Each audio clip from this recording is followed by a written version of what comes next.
Welcome, friends. We are talking about what is worship, and joining me today is the wonderful Dana Masters. Dana, thank you so much for coming on today to chat. I'm so excited. You're my friend. You're also someone that I really admire and respect. You live not so far away that we couldn't maybe have done this in person, but we're both busy moms, aren't we? And, life is Absolutely. full. So you're in your house down the road in Northern Ireland, and I'm up here in Belfast, and we're going to have a chat today about all kinds of wonderful things. But for people that don't know you, maybe you could give us a little bit of who you are. What does your life and your family look like? What do you do? Yeah. Hi, everybody. Harmony, thank you so much for having me. I know this has been sort of for us a long time coming, and I've been really excited about it. But yeah, I'm Dana Masters. I am obviously not from Northern Ireland originally. I am from South Carolina in the United States. I ended up here because I fell in love with a man from Northern Ireland, and we met in Los Angeles, dated, got married, moved back here right away in 2008, and thus began the journey that has been 13 years in the making. And yeah, I'm a professional musician.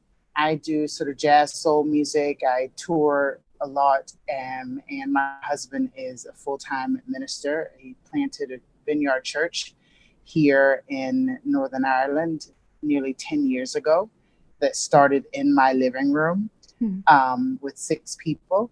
And I was busy having babies and things. So I don't know how helpful I was in that process.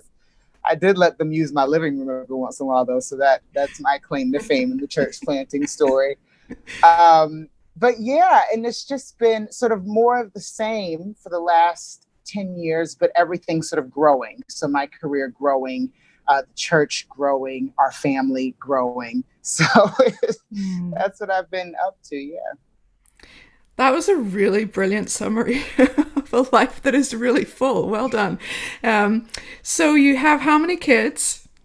I've got 3 children, a set of twins, and a daughter. My daughter's the eldest, and I had all of my children in 18 months. So, So people listening to this will have done a "Ah!" like a yeah, big gasp probably at that point. absolutely, Like what on absolutely. earth? How did you survive? And you have a career and you're involved in a church plant.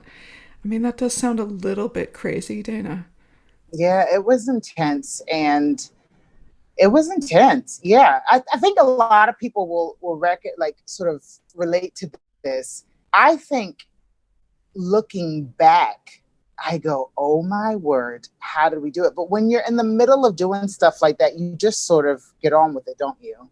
Hmm. And do it. But it was intense. And Andrew and I joke all the time that we would never tell anyone, advise anyone to do that. By the grace of God, we still really like each other. We're good, all this stuff. But looking back on, I thought, who who thought that was a good idea? All at the same time. So how have you juggled it? Because there'll be lots of women watching this, listening to this, and that is a huge question. How do you keep all those things going and keep your sanity and your sense of humor? Absolutely. I think there's no prescriptive way to do it. I think everyone does it differently. But for me, the thing that kept my sanity intact was knowing that everything we had decided to do. So we had our kids, we planted church. My boys were maybe a year old when I started touring and going on the road. And but we knew that every single one of those things were opportunities and doors that God had intentionally opened for us. Hmm. I think if I was just doing it just because it was fun, we would have broke it. We would have broken the family, would have broken the marriage a long time ago. But I'm convinced that we know that all of those things were things that God had invited us into. Mm-hmm. That one of our pastors preached an amazing sermon, and he said this thing. I'm sure he got it from somewhere else or something, but this is the first time that I heard it. And he said, the pace that God sets, he will sustain. And so there's no prescriptive pace for anybody or any one season. I think the question is, has God set this pace? And if he has, he will sustain it. And I think that to me has been my testimony over the last 10, 13 years, you know. That is a good word. I feel like we've got our money's worth out of this interview already. Well, that was good. Should we keep going? I think we'll keep going, but that was amazing. That's really helpful, and it probably applies not just to women, but I think especially we as mums with our kids and Yeah. our calling. It can feel so chaotic sometimes, and a lot of self-doubt and insecurity creeps in, wondering, am I doing the right thing? All the guilt, all the mommy guilt of, should I be on the road? So let's talk about your journey as a musician and a recording artist in your own right as well. So tell us a little bit about that. Yeah, I think growing up in the States and growing up in the South and then growing up in the African American community, as a singer, I was like nothing to write home about. Like I was fine. But I grew up around these like super incredible vocal, supernatural beings. And so I was always like part of the choir. You know, I never really thought that I would do this professionally. I had dreams because of how I grew up with my family being really heavily into the civil rights movement and stuff. I wanted to like be some sort of civil leader. I wanted to, you know, not go into politics. I didn't want to be a politician, but sort of the parapolitics world where you were driving that. And so that's where my dreams lied as a child. And then I think I just accidentally started doing music. And then by the time I moved to LA is a very interesting place. It sort of turned me off the idea of the industry. And I started my sort of Jonah and the whale experience of being like, yeah, I'm not going to do that. I'm not going to do music, knowing that I believe that God was asking me to do it. But I was like, no, that's ridiculous. And I thought when I got married and moved to Northern Ireland, which is it's a tiny country at the tip of a tiny island. I thought, this is great. I know that God has, you know, provided this guy for me. I know this is a God thing. So when I move to Northern Ireland, I will get out of having to do music, because nobody who's like going to hear me, or what am I going to do in this tiny country? It's not going to work. This is perfect. So I got here and I thought, you know, to make money, I'll just do singing lessons on the side. But again, this is perfect. No one's going to know me, find me, anything. And lo and behold, I ended up touring with Van Morrison for 7 years, who just happens to be from Northern Ireland and still live here and prefer to have his band and things come from Ireland and Northern Ireland. So that was kind of like God's joke with, you know, on me, like, when I want you, I will find you. Don't you worry about it. And I always knew that my calling in music wasn't sort of worship music or within the church. I always knew that that was going to be something that happened outside sort of the boundaries of the church. So,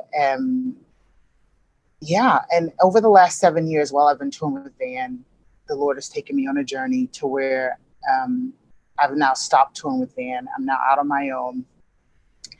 And it's really cool touring all over Europe and doing your own music and seeing how God is moving outside of the church and what that looks like. It's really amazing. I'm loving it, actually. So I would love to know a bit more about what that looks like. All I can say is someone who's sometimes had the joy of seeing you with Van, for instance. There's been those transcendent moments in a set that feel like worship. Absolutely. Where you sense that something different is happening in a room all of a sudden.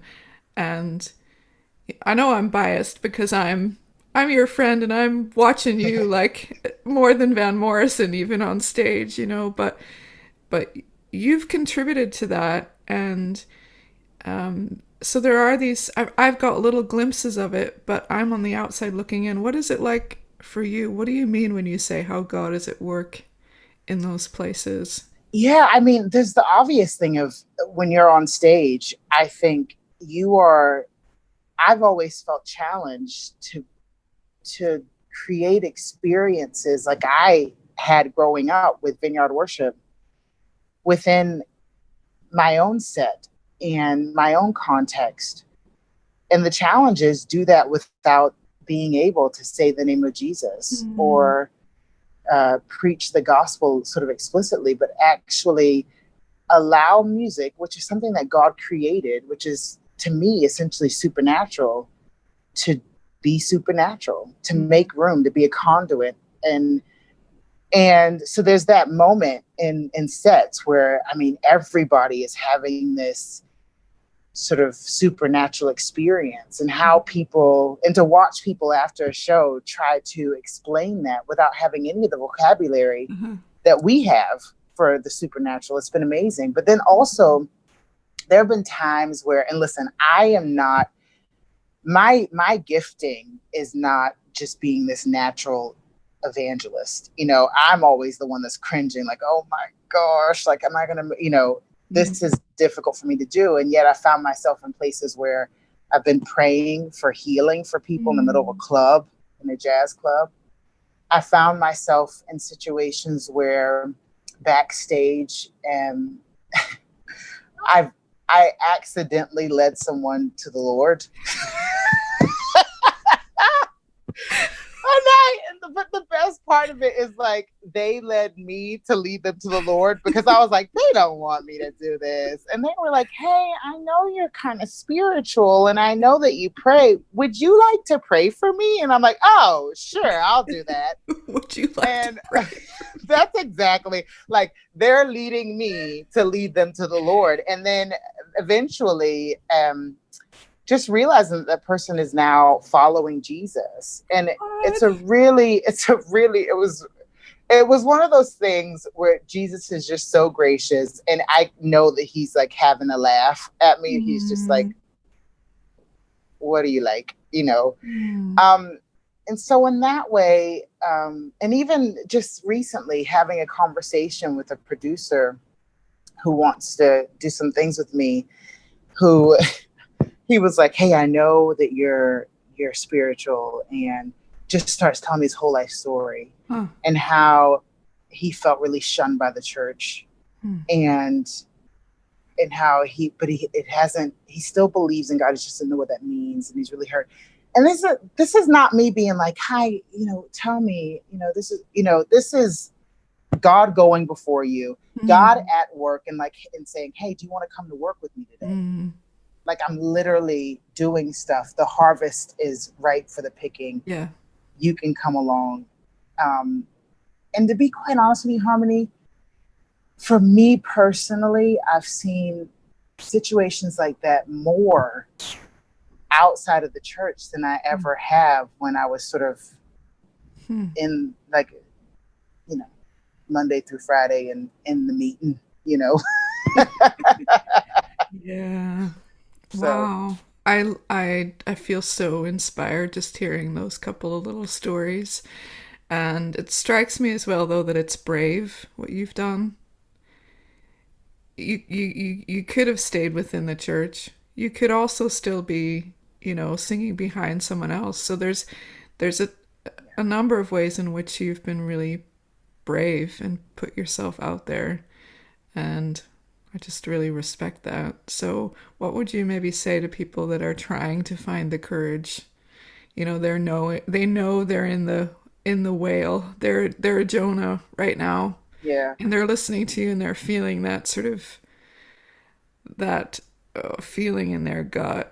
You know, of like, oh man, I've got to step out here. What would you say to those people?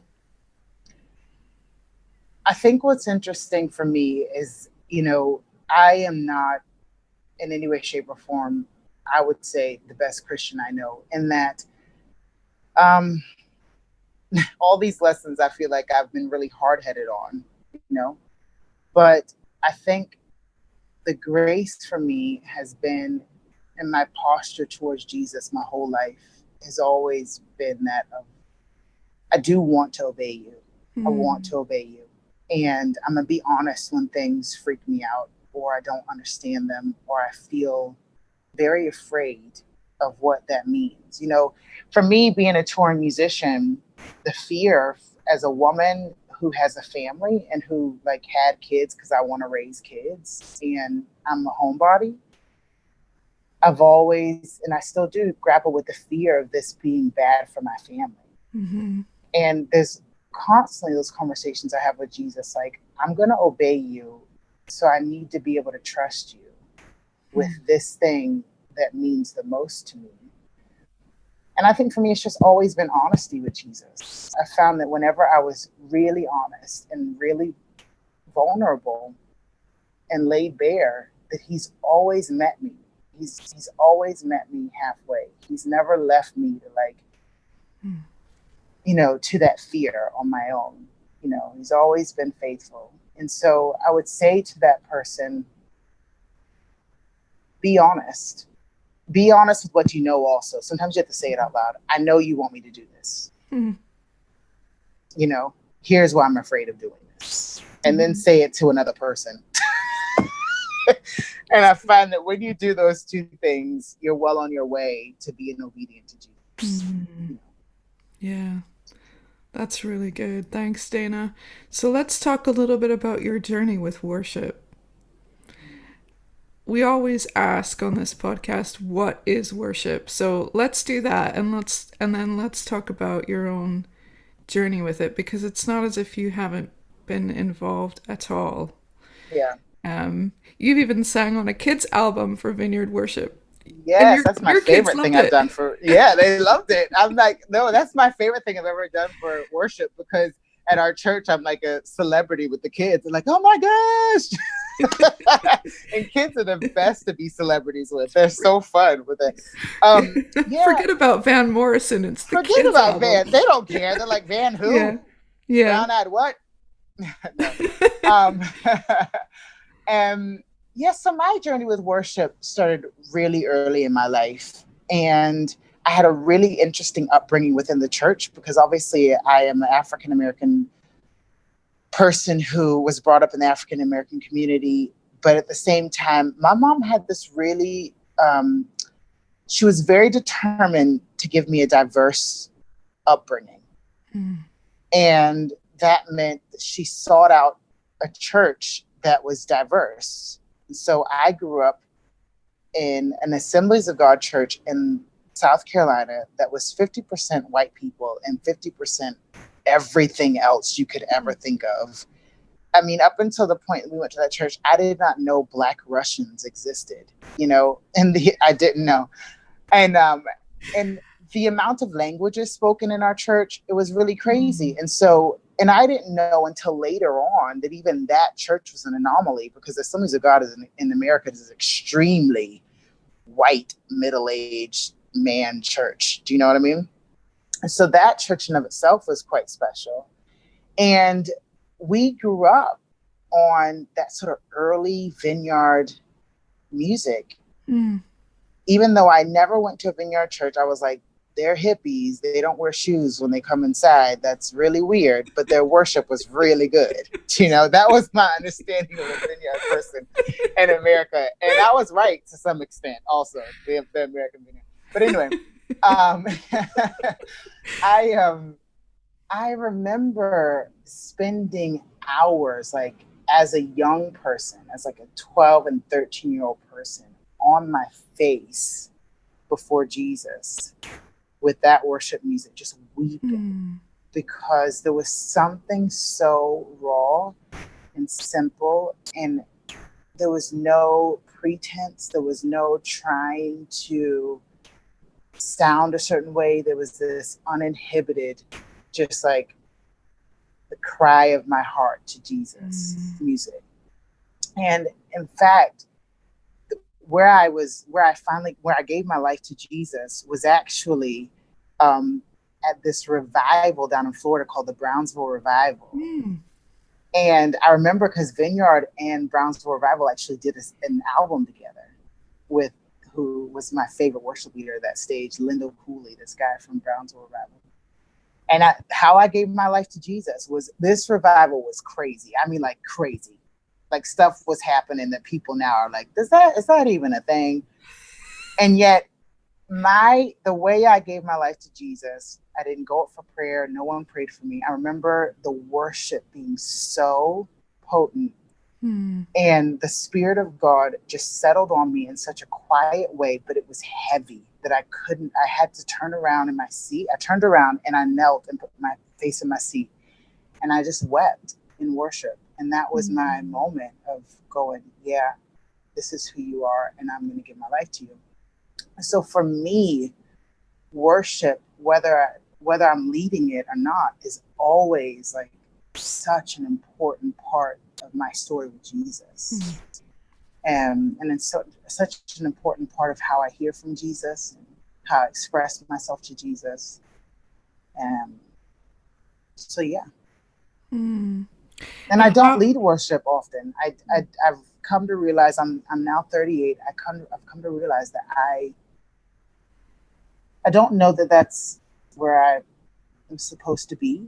I don't know that that's the place where God has gifted me the most, and I feel really okay with that. And the freedom of confessing that, of going, I love music is my calling. And worship is so important to me, but that doesn't mean that I lead it in church, if that makes sense. Yeah, I think that's really it's important actually to hear people talk about it like that and to make the distinction between different callings, even though you could do worship, but you don't feel called there. And I think that's really helpful to talk about, because they're not the same calling. There's a lot of overlap, but it is different. Absolutely. And we do need to hear from Jesus. What is it we're called to do? And that word about obedience, that's really good. So what would you actually say that if someone said, right, Dana, you're in the club, you're with your friend who's going to make you pray for them, even though they don't even know what they're doing. But, and they say to you, Dana, what is worship? What would you say? Oh, geez, what a question. I mean, I think there's the typical, you can actually remove music from that conversation, obviously, but because we're talking about it in the context of music, I'll start there. I have this thing in my head that I genuinely believe that it is a possibility that God created music in the same way that he created sort of the earth, as it's a living thing. You know what I mean? It's a thing that has its own life outside of whether I'm making it or not. Me singing doesn't all of a sudden make music alive. Me singing is me partnering with something that already exists. And so, which is why you can be at a gig with someone singing who does not know Jesus, but has an intimate relationship with music, and have a sense that worship or something supernatural, the presence of God, has just entered the room. I feel. So what I notice is that actually explaining worship in the supernatural to other musicians is super easy. It's sometimes easier than explaining it to a Christian who doesn't have an intimate relationship with music. Yeah. Do you know what I mean? Yeah. Because I don't know. I always joke and say, I don't know a good musician who's actually an atheist. They might say it, and we'll talk. I'm like, you say it, but I see your relationship, and then they go, yeah, you're right. There's something bigger than me. There's something, because to do music well and to actually be a conduit for music, you have to be open to something bigger than yourself.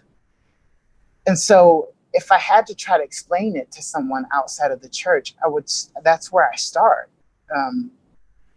I start with the common experience that we're all having, which is when we align ourselves with something bigger than ourselves, we open ourselves up to that idea of the life of music, explaining things that we cannot explain, processing things that are too big for us to process, uniting people who have no other reason to be in a room together, no commonality, except for that we're all open to this thing that's bigger than us. That's sort of where I start. That's really fascinating. I love what you're saying about musicians and how it's easier to explain worship to them. That's just so interesting. And so, okay, so your own personal worship then. Give us a sense of what that looks like. How do you actually practice this? And given everything that we've talked about, how your life is really full. You have a lot going on, and you're not necessarily involved in the worship ministry of your church in the way some people would be. That kind of keeps them maybe anchored to some rhythms of worship. That doesn't mean that we're worshiping. Sometimes we're just playing our instruments and singing Yeah. worship songs, but not really worshiping. Yeah. But how do you actually do that, Dana? So I'm in a season in my life right now, Harmony, where that has just recently changed. Like when you go through times and you have to reimagine and respond to what's happening between you and Jesus and in your life. And because I am a musician in my life, and because I am on stages interacting with the supernatural all the time, and because I'm sort of like in the jazz world, it's so interesting because there's a reason why like some of the most amazing American Black jazz musicians are so good at what they do, because jazz is an improvisational music form. Guess where they learn to do that? In church. So good. Okay. And so because there's always this element of what I'm doing, which is like almost like a charismatic service in that way, where you're following the Spirit and your musicians are following the Spirit and everybody's responding to each other. I find that in my personal, private life right now, my worship is two things: reading the scripture regularly, every single day.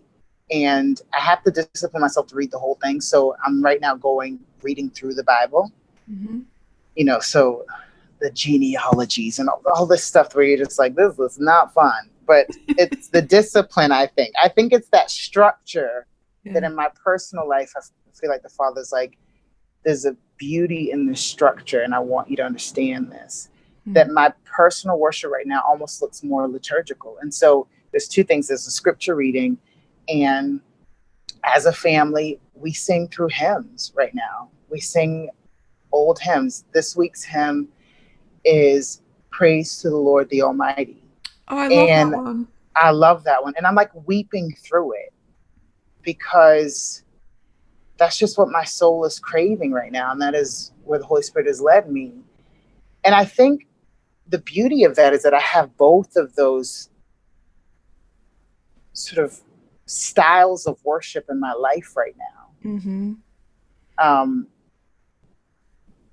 And I'm starting to see the strength in not having to choose one or the other, and intentionally making sure they're both there.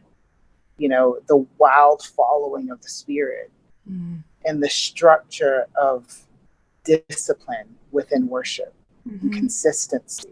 Mm-hmm. It's incredible for me right now. So that's what it looks like for me on a personal level right now. That's amazing. And so you do this with your kids, right? I've heard you talk Yeah. about this before, the Hmm. hymn singing. So you kind of all gather around the piano, right? And No, not even. no, no, So we gather on our sofas yeah. um, before bedtime, and we just sing a cappella. Hmm. And I think there's something about that I think I intentionally don't do it around the piano because I want the kids to understand that it's enough just to sing a song. Like they get the worship at church where we have all these really cool instruments. Sometimes there's a click track. Sometimes there's, I want them to have the breadth of knowledge of all the different ways that worship can happen. You know, they also go to a Catholic school. And so twice a year they end up in mass before before the school year and then at the end of the school year. And I think it's just really important for them to understand that it's not the how Mm. in the style. I think that's what it is. It's not the style that's important. Mm-hmm. You know, that same heart, the same passion, the same intention is brought to whatever style of worship you're doing at the time, you know. And so, yeah, we sing. And then my daughter, this is really crazy. So my daughter has started to do harmonies, just sing the harmonies. And there's something so beautiful about just Hmm. watching your children develop an ability to sing to the Lord, a desire to like make it beautiful when they do it, Mm-hmm. you know, and to sing out and then to ask questions about these hymns. Oh my word, like what do these things even mean? You know, have a I'm not whole sure what half of them theological mean. I know. I'm like looking it up. I'm like, hold on, let me Google it. Uh, But yeah. that's And so amazing. we do that. We do that, and then we read a Bible story with them after that, and then we pray. And again, some days it's really beautiful. Some days the Spirit of the Lord is there, and it's really beautiful. Some days it's like a joke. It's like, Mm-hmm. what are we doing? We have children crawling on the floor. You're like trying to sing to the Lord, and you're like, be quiet. And you're like, this is not congruent with what's happening. Like, what's happening? But I think that again is the beauty. I Yes. know the Father has said to me, what you're doing is you are planting. And in the season of planting for a farmer, it's so much more about consistency than Mm-hmm. how it feels. It's consistency. It's consistency. It's just every day doing it. And so it doesn't bother me if it's like a bad day or singing's off or something. I love that so much. And because you've started when they're young, Mm-hmm. it's what they know now. It's what Mm-hmm. happens, right? And Yeah. so that's just beautiful. So let's talk about Dana, the civil rights activist. Let's get there. The, so you mentioned earlier that was your kind of the dream that you thought you had for your life. Yeah. Um, so talk to us a bit about like do you still feel like that's part of your calling and it's working itself out in a very different way or That is probably exactly what's happening. I remember arguing with God because my grandmother, who was the actual civil rights activist, incredible woman, marched with Dr. King. When you grow up with these stories of these people who actually changed the world, coupled with, you know, the American narrative, like, you're going to change the world. Like, mm-hmm. no, everybody's not going to change the world. Like, calm down. You have this inflated sense that you want to change the world. Mm-hmm. And so for me, I remember harmony. The Lord said to me, I want you to be a musician. And Hmm. I was so angry and I wept. And I said, I remember saying this because David popped in my head. And I said, I don't want to be like a jester or an entertainer in the king's court. I want to be the king. Like, I want to be the person who actually changes things. And in that, it was so sweet because Jesus just revealed, I just said, whether that was the wrong thing or the right, it doesn't matter. That was what was in my heart. And I sort of had to grieve and let go of that idea. I wanted to be important, not for my sake. I wanted to make the world better, but importance looked a certain way to me. And part of that was how I grew up. Mm-hmm. And so I think when I grieved that and I let go and I accepted the Lord's calling on my life, I think the ironic thing is that now I get to have these conversations, and not just from my dinner table, but with people within the Vineyard, with people all over the place, actually. And I do feel like now I am a part of the conversation. And so, yeah, I think it's interesting that, like, in following and being obedient, the Lord is like, see, I was going to let you be a part of the conversation anyway. But yeah, and it is a sweet thing because I wouldn't call myself a civil rights activist, but because of what my grandmother did and her legacy, and my mother and her sister and their siblings were the first children to desegregate the schools in their school system. What? And because of, it's really crazy. My mom was 8 when that happened. My mom was the age of my twin boys. And it sounds like a really lovely story, but that was the equivalent of sending children into war. And there was a whole generation of children that did that in the States. And I was in Nashville doing a gig, and my mom and my aunt were there, and I had written a song about this very thing. And I was able to sing it, and I nearly couldn't make it through because I never sang that song in front of them. And it's that idea that there was a whole generation of children that went to war, and not everybody came back okay. We have people in our lives in our family who just are not okay because of that.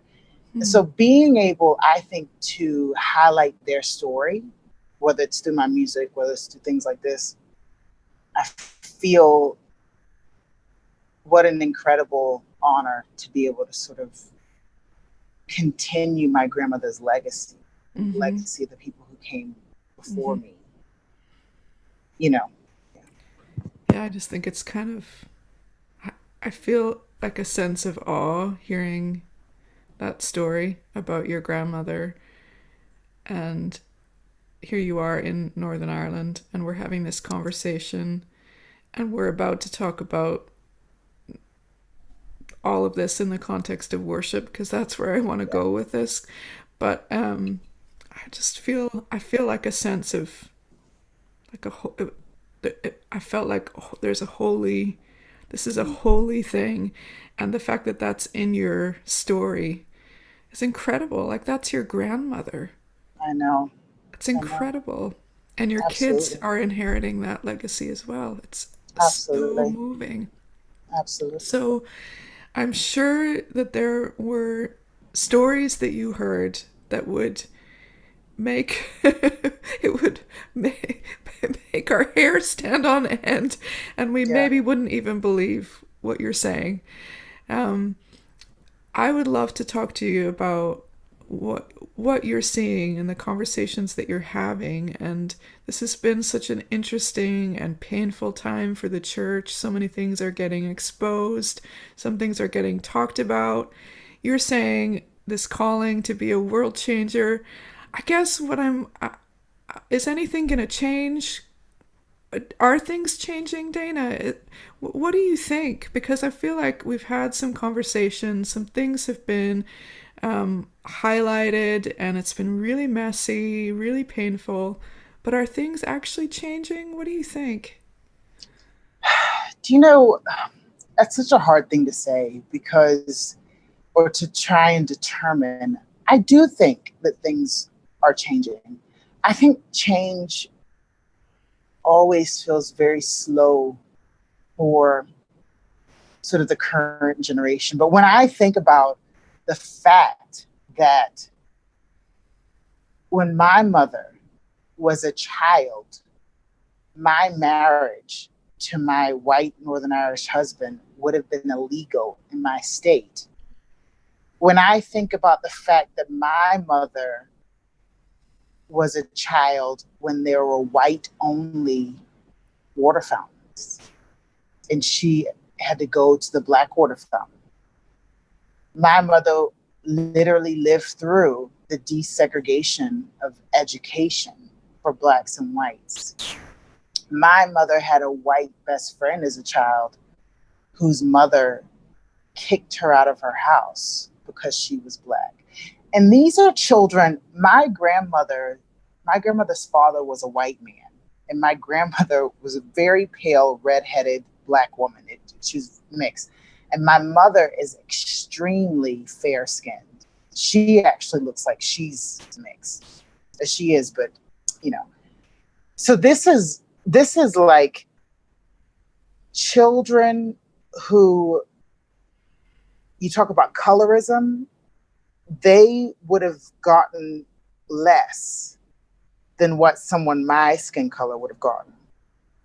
And so I think sometimes when we're asking, are things changing? It's really important for us to step back a little bit and review history. Mm. And the reality is that things are changing. Regardless of whether you think they should go faster or whatever, they are changing. I don't think my grandmother died before Barack Obama was president. And I remember my family, we went to the inauguration. We were in DC for that inauguration. And I remember standing there going, I don't know if my grandmother would have believed this was going to happen. If you told her there's going to be a black president in a few years' time, I think she'd have been like, get out of here. Like, do you know what we just got through? Like, a black president, please. And so on some levels, things are changing really quickly. But I think when you're the person living it, when you're the person needing the change, when you're the person who has been wounded and hurt, it feels very slow. Mm. And I think that is maybe where that tension is, where the answer is yes and no. You know? What about in the church? The church is a very interesting place for me because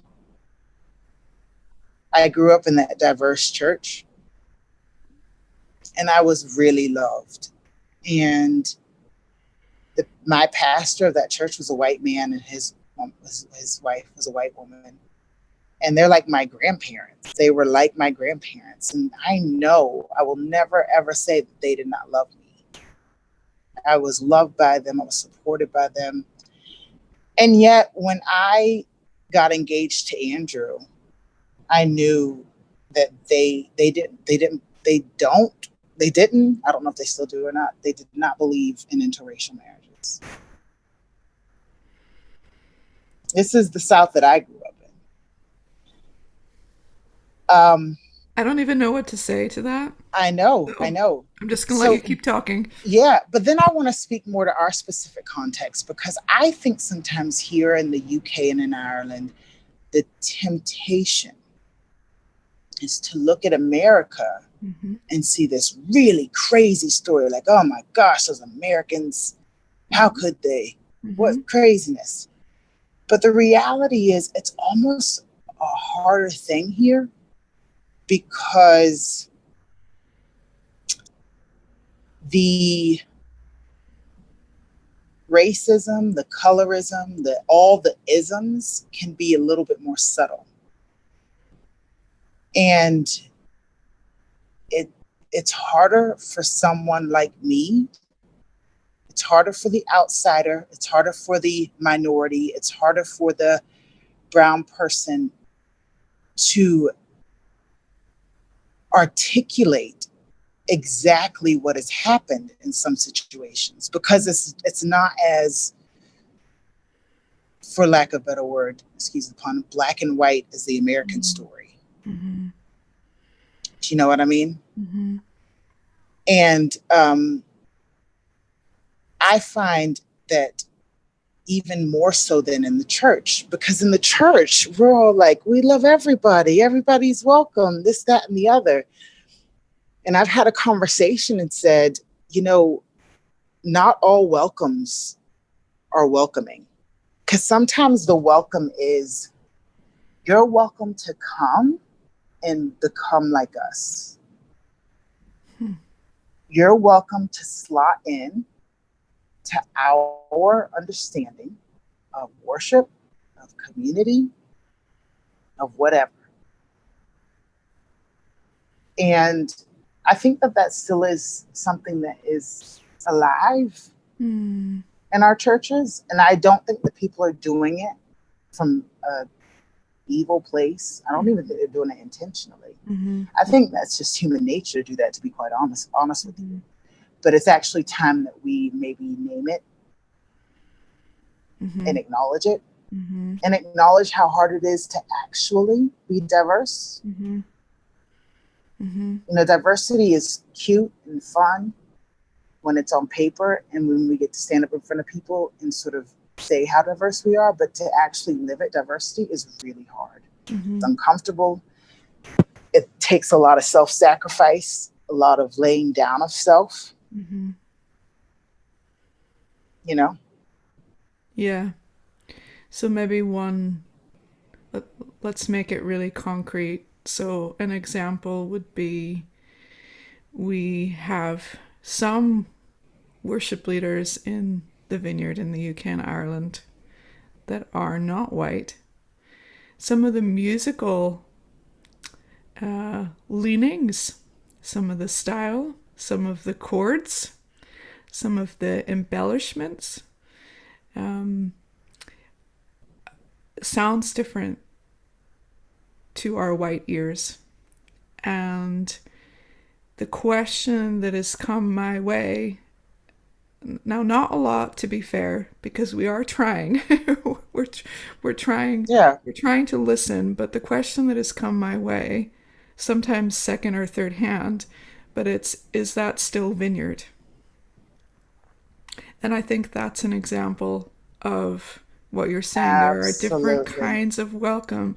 When I invite my friend who has a different musical background and comes from a different cultural background with a different skin color, who plays his music or her music very differently than I would, am I going to ask them to play a song the same way that I would play it? Or is there freedom for a song, even a Vineyard song, let's say it's a Vineyard song, to sound really different? Oh, harmony. Okay. Yes. I say oh, harmony because there's so much in that. And I want to preface this by saying I love the Vineyard and I love that like traditional Vineyard sound. That's what I grew up on. And I had places where I got other stuff. I wasn't, and that's the thing. I think a lot of people don't realize that we're not, as minorities or brown people or people with different cultures, I'm not coming to church being like, you better sound like me. We're very used to, by very nature of being minorities, we're used to nothing looking like us, being the one or two or three in the room. But I think what I hear is that pastors and church leaders actually want their churches to reflect their communities. And so if you're going to invite me to lead worship, but want me to leave my understanding of music at the door and only play, well, that's not Do you know what I mean? Mm-hmm. I've heard it said, I literally heard someone say, oh, we love diversity. We're totally going after that. We're never going to sing a song in a different language, but like, we're not going to be like, I have heard that Wow. from, yes, from one of our leaders. I've heard that, like, Wow. not our leaders, like our vineyard pastors or whatever. And this is a person I love, and this is a good person. But my point is that I sort of said to them, that's really crazy. Cause like, but why? Mm.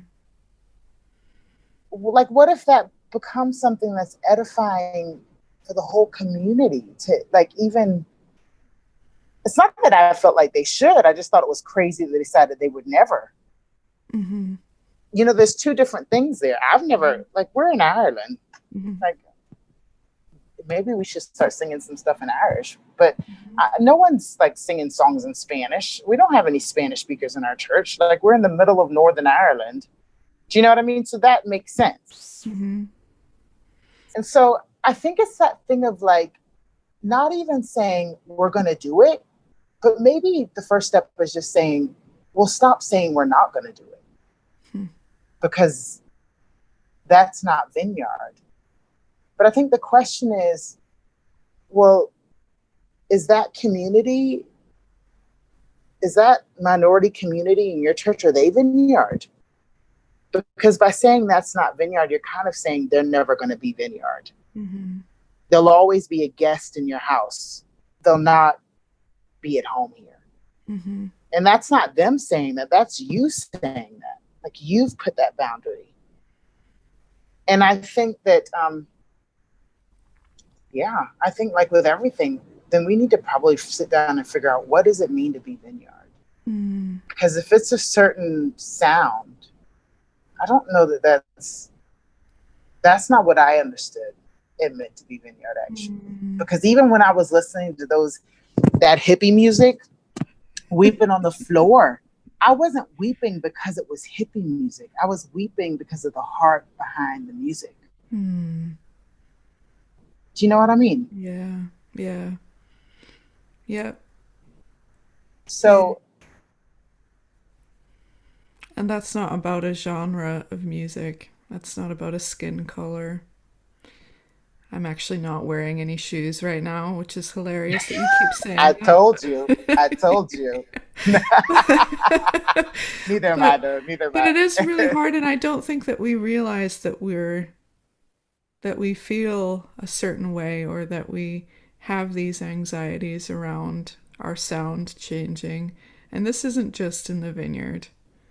I'm talking No, about the vineyard because I'm not. that's our church.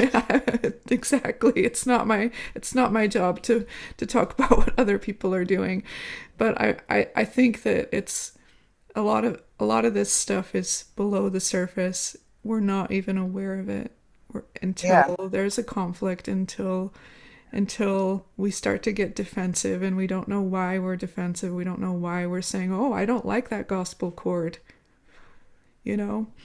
Um, so maybe just to kind of bring this conversation to a close, do you have any advice to us as leaders, Dana? Are there things that we can do that would be helpful, that would move things along, um, that would progress this in a really positive and honoring way?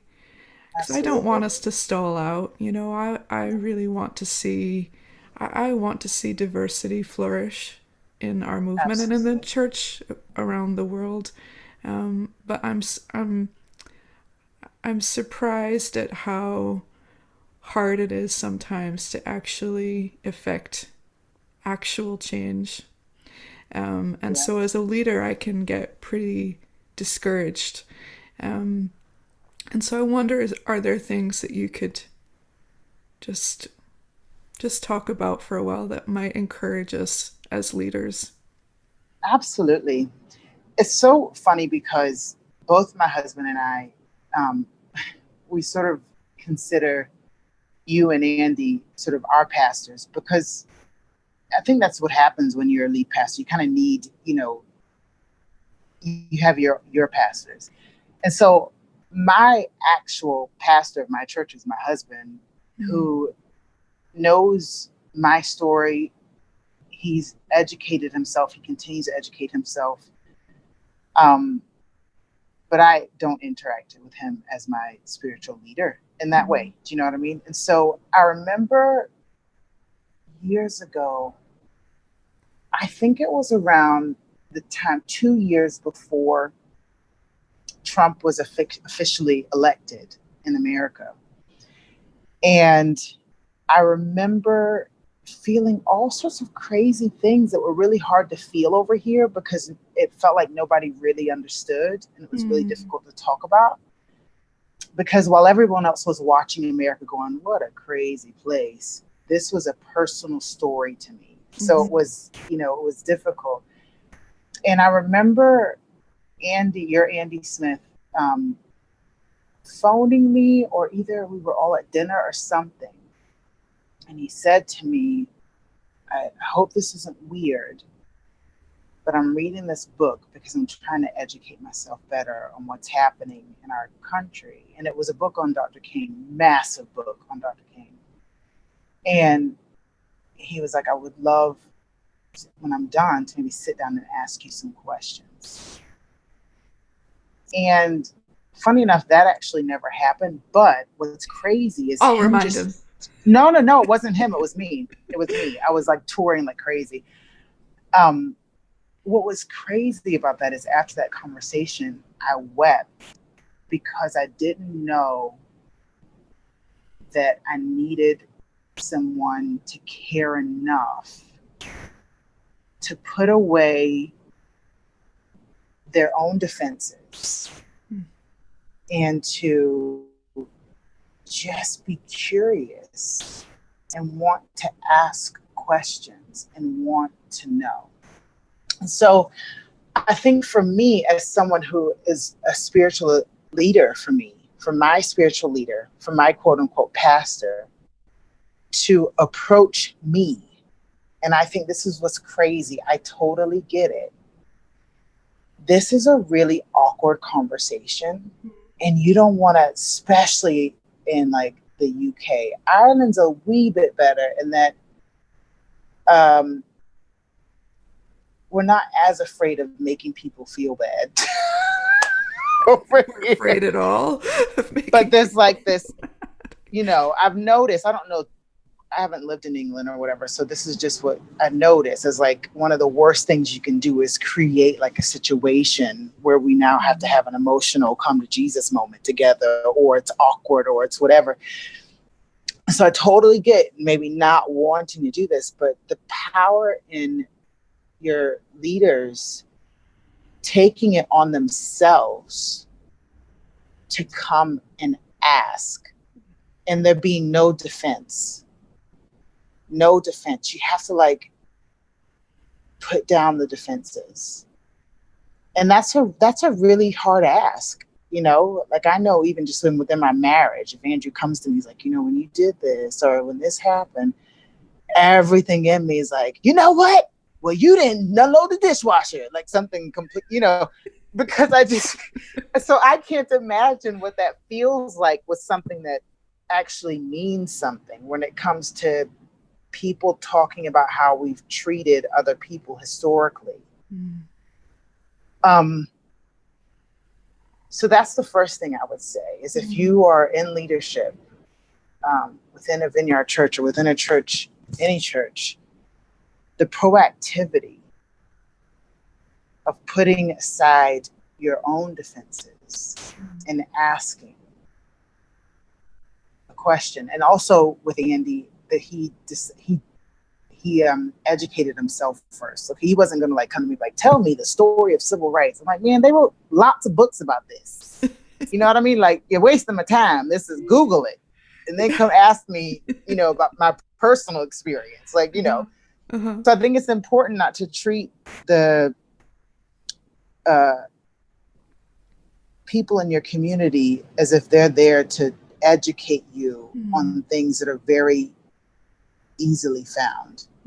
Because essentially for some of these people, Harmony, for some of these people, like for me, I grew up in a family that this is what we did. We talked about this. For some of these people, asking them to educate you on something that you could actually find a book about, Mm-hmm. you need to remember that, particularly in the UK, you could be asking people to relive trauma. That's really good. And you're not the only white person they know.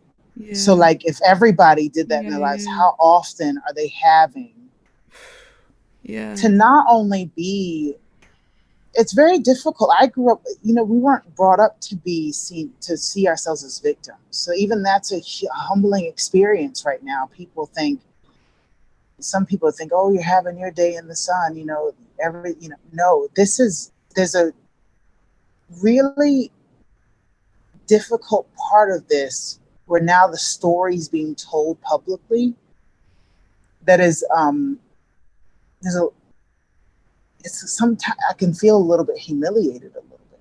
Mm. And so what the work you can do, if it's in reading, listening to podcasts, doing what you can do without having to ask a person of color to relive the trauma. And then the other thing I would say is, and we've talked about this before, Harmony, you and I love talking about this. I will talk about this all day long. All right. Part of that is my upbringing again. Like, Yeah. this is how I was taught to Yeah. interact with this. There are people of color whose parents were humiliated in front of their children and they never Mm. talk about it. So they've not had the chance to process this with their parents or their community. Mm. There are people of color who have experienced their own traumatic situations here in the UK and in Ireland, and they've not told anyone yet. So you have to understand that not every person of color wants to talk about these things with you. So the respect and the knowledge that when you go into a conversation, you don't know that you're going to have a conversation. It might just be, would you be open to a conversation, and be totally okay to hear no. Mm-hmm. And you know what we do over here? We're like, sure, but you need to really listen for the Mm. discomfort, the maybe I'm not ready, Mm-hmm. you know, and be aware that there are a lot of people who can't talk about that. Mm-hmm. Um, That's so helpful, Dana. That is yeah, really helpful. And so, what do we do when people don't want to talk about it as leaders? What's your advice on that? I think you say thank you and move on, but I think you Mm. still pursue it. The amazing thing about it is, and I've had vineyard pastors call me in the past few months and have had conversations. I love that kind of thing. Mm-hmm. I think once you identify someone who's willing to talk about it, um, talk about it. I think believe people, but also know my story is not everybody's Black Yeah. story. It's just Yeah. my story.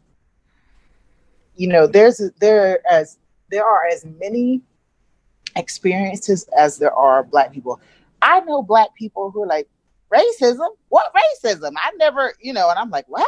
Where have you been? But that's just not their story. Mm-hmm. Do you know Mm-hmm. what I mean? Um, and I think too, you need to understand that I've had people call me and want to talk to me, and we get into this conversation. And somehow it turns into they're crying, and I'm now trying to make them feel better. So Mm. there's no space for me to actually Mm. be wounded Mm. because I love you. Mm. I'm going to try to make you feel better.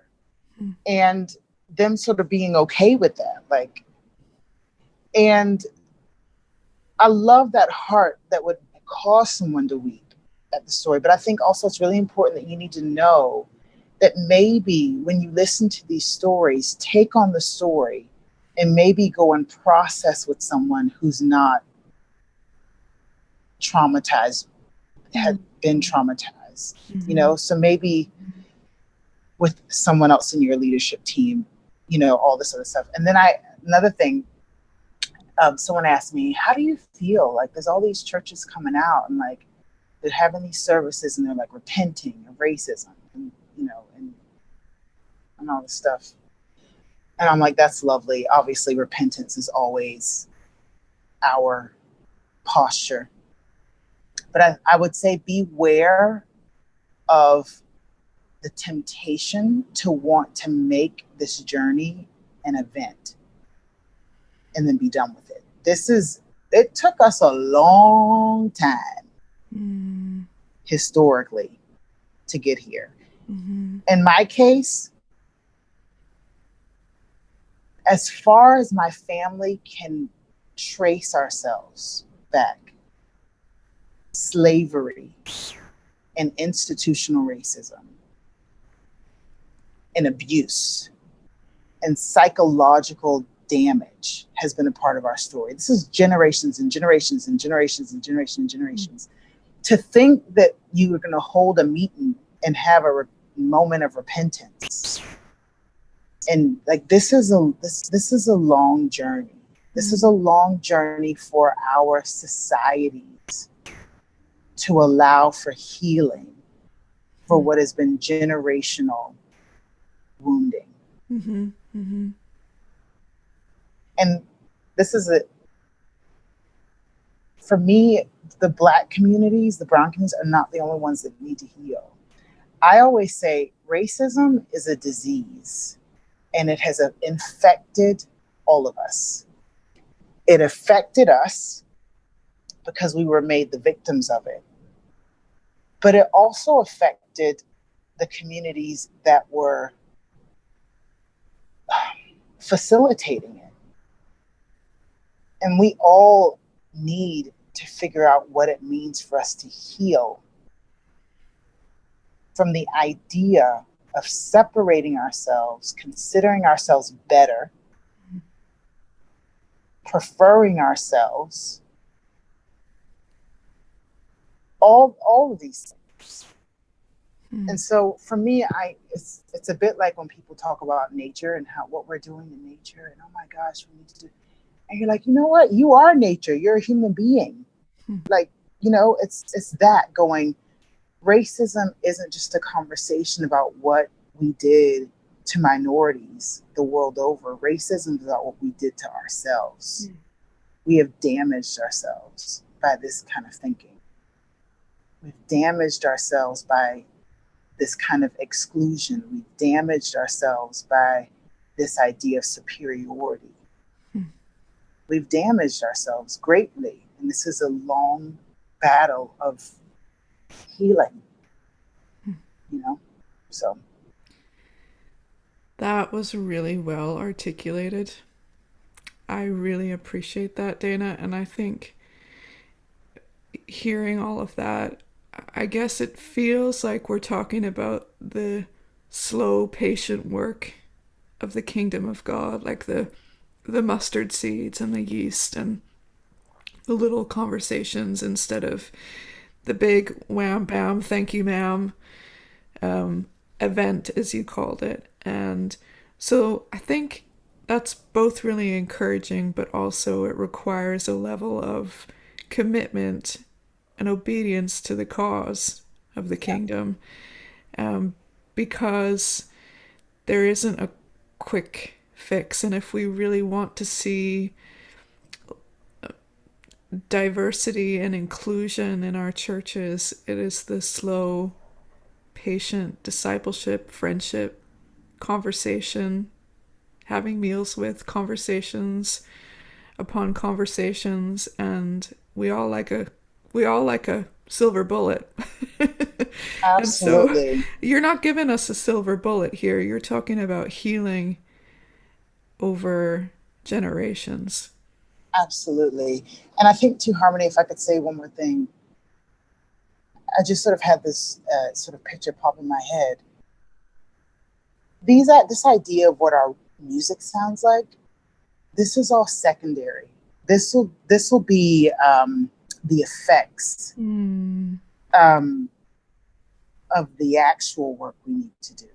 And I just had this idea, when you have a home and you have people come over and you're super hospitable, you're super welcome, you know, and they come over and they eat and they lounge or whatever. And you think, oh man, yes, treat this like your home. But really, actually, if they treated it like their home, they'd be in the kitchen making dinner with you. Yeah. They'd be cleaning up the dishes. Yeah. They'd be doing all this stuff. And so for me, it's about redefining what we mean when we say you're welcome. Mm. Are we saying you're welcome to be a recurring guest? Or you're welcome to be in the kitchen, cooking with us, seasoning the food with us, washing the dishes with us? There's a different kind of thing. The way I welcome, some person I've never, eaten with to my home is different the way I welcome my kids home. Mm. Do you know what I mean?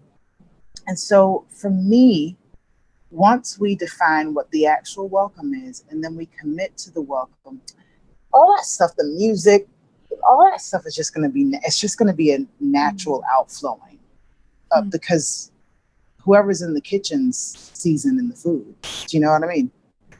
So it's really like, maybe I just love food too much. This has become a lot about food, but I'm like, who I let in my kitchen? Like my kitchen, I'm really, and so for me, it's like, who are you letting in the kitchen?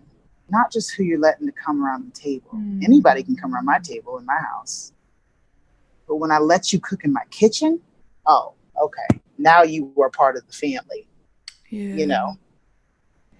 So That's a tremendous analogy and a really, really powerful place to land our conversation today. And I suppose that is a vision, an imagination that we can all. It is almost lunchtime. I think that's maybe why we're talking that's about probably the food too. problem. Yeah. But I think we can all get on board with that image, and we can all start to imagine what that might look like in our own context as leaders. Who are those people? And maybe just to close, I'll say there was a point when I was super discouraged, and in this area I was like, this has to change, Jesus. We need to not just be white faces in Vineyard Worship. And I was like, I can't make this happen. I don't even know. Like, I'm in Northern Ireland. How am I going to find these people? I have, kids. I don't want to be traveling, visiting every Vineyard church. How do I find people other than Dana? Like, where are the rest of them? And honestly, the next day I got an email from someone, and we started to converse, and this person is not white. And I just felt like the Lord said to me, look, they're there. I'm going to bring them to you. So where are those people that we need to invite into our kitchen? And we're in the process of inviting this particular person into the kitchen. And I think that the Spirit of God is able to do much more than we can ask for and imagine. And I know I've been really discouraged, but I've also seen a real move. Just it's a little thing, one email, one person, start there. Absolutely. So Absolutely. Thank you so much for your time, Dana. You are just an absolute delight to talk to. And I know you're super busy, and appreciate so much that you've shared a whole ton of wisdom with us today. And thank you for being yourself. Thank you for how you worship Jesus, and in your own way. You've been obedient to him, and you know, you are still very much, it seems to me, walking out that dream of contributing to change in terms of that idea of wanting to be a civil rights activist. It feels to me like you're still changing the world in a way through the things that you're doing, and I just really appreciate everything that we've talked Aw, about today. thanks, Harmony. I've loved chatting with you.